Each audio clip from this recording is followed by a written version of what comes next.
नमस्ते। कैसे हैं आप लोग? देखिए, अब आप लोगों का एग्ज़ाम नज़दीक आ रहा है, तो मैं ये मान के चलता हूँ कि आरपीएससी सेकंड ग्रेड का जो प्रथम प्रश्न पत्र है, उसकी आप लोगों की मजबूत तैयारी हो चुकी होगी, अब तक हो चुकी होगी। और अंत में आप लोग ये सोच रहे होंगे कि सर अब हम लोग क्या पढ़ें और किस तरीके से हम लोग रिवीजन लेके चलें। क्या हमारे नोट्स पढ़ें पढ़ें देखो, मैं आपसे निवेदन करूंगा कि आपको स्पष्ट रूप में कहूं कि आपके पास अभी इतना अनुभव नहीं है कि आप सटीक आंकड़े वहां से निकाल के और अपने नोट्स में लेके आ जाए। और अब ये भी मानता हूं कि आप लोगों के पास बहुत सारी किताबें होंगी, आप भ्रमित हो रहे होंगे, ये पढ़ें। अब आप लोगों को एक मैं सटीक आप लोगों को आंकड़ा देके जा रहा हूं, एक सटीक आप लोगों को मार्गदर्शन देके जा रहा हूं। निश्चित तौर से अगर इन किताबों को पढ़ेंगे आप लोग और इस तरीके से पढ़ेंगे जैसे मैं बता रहा हूं, तो आपका रिवीजन भी अच्छी तरीके से होगा। और अगर आप लोगों को कोई टॉपिक सिलेबस छूट भी रहा है, तो वो छूट रहा है वो टॉपिक भी आपका कवर होगा। और कंटेंट वो जो आपके परीक्षा में छपने वाला हो, वो कंटेंट आप लोगों को मिलेगा। देखिए, मैं फिर आपसे निवेदन करूं कि आप सबसे ज़्यादा जरूरी ये नहीं हम कितने पढ़ रहे हैं, लेकिन हमें ये बिल्कुल मालूम होना चाहिए कि हम क्या पढ़ रहे हैं और क्या हम लोग छोड़ रहे हैं, है ना।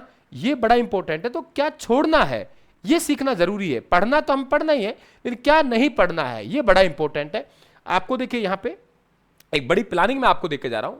जो विद्यार्थी अपने आप में पिछड़ा हुआ महसूस कर रहा है और वो सोच रहा है कि गुरुदेव अब हम लोग क्या किया जाए, तो कुछ करने की चिंता नहीं है। देखो, ये 3 किताबें आप लोगों के, एक तो भाग फर्स्ट है जिसमें राजस्थान का सामान्य ज्ञान है, एक आप लोगों के भाग टू है, भाग टू, और भाग टू है जिसमें भारतीय विश्व का सामान्य ज्ञान है, और भाग थर्ड जो कि आपको स्पाइरल बाइंडिंग के साथ मिलेगा, इसमें शिक्षा मनोविज्ञान है।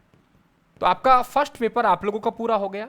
अब इन्हीं पे आधारित आप लोगों को लेक्चर मिल जाएंगे, यानी जो क्लासें मिलेंगी ये क्लासें इन्हीं किताबों पर आधारित है। और आपको यहाँ टेस्ट भी आपको मिल जाएंगे प्रैक्टिस के लिए, है ना।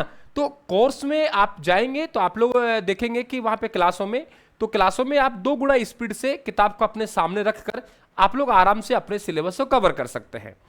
क्योंकि बहुत बड़ा वेटेज है राजस्थान जी के, और राजस्थान जी के भारत का संविधान में खुद कवर किया है।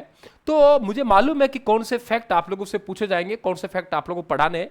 तो आप सभी भाई बहनों के पास हमने एक बड़ा निर्णय लिया है कि आप लोग यहां आप लोगों को करना है। और ये सब आप लोगों को कोर्स, टेस्ट, बुक, ये बिल्कुल हमारा एक निर्णय है कि जो बच्चा पिछड़ रहा है तो उसके साथ कैसे खड़ा रह जाए। तो आप लोगों को तीनों ये देखिए आप लोग, तो आपको अवेलेबल जो भी चाहें आप लोग, तो आप यहां संपर्क कर सकते हैं और अपने जो सपना है उसे बिल्कुल आप उड़ान दे सकते हैं। भटकिए मत, फिर कह रहा हूं, पढ़ लिया आपने, बहुत अच्छी तरह पढ़ लिया, मालूम है मुझे, बहुत अच्छी तरीके से पढ़ लिया, आपकी अच्छी तैयारी है। लेकिन एक रिवीजन के लिए अच्छे कंटेंट की भी हमको आवश्यकता है। एक ऐसा कंटेंट जो आप लोगों के वहां आप लोगों को मिले और आपको अच्छी तरीके से, बेहतर तरीके से आप लोग उसे पकड़ सके। और एक आराम से भी टाइम है आपके पास में। अगर कोई बच्चा ये कहेगा सर हम तो बहुत ज्यादा फिसड़ रहे, तभी आपको घबराने की आवश्यकता नहीं, आपके पास बहुत समय है, तो आराम से आप लोग जा सकते हैं। आपका वेलकम है, और जो इच्छुक विद्यार्थी है, लाभ लेना चाहते हैं, तो बिल्कुल आप लोग यहाँ मैसेज कर सकते हैं। ठीक है, थैंक यू आप सबको, धन्यवाद, राम राम साहब।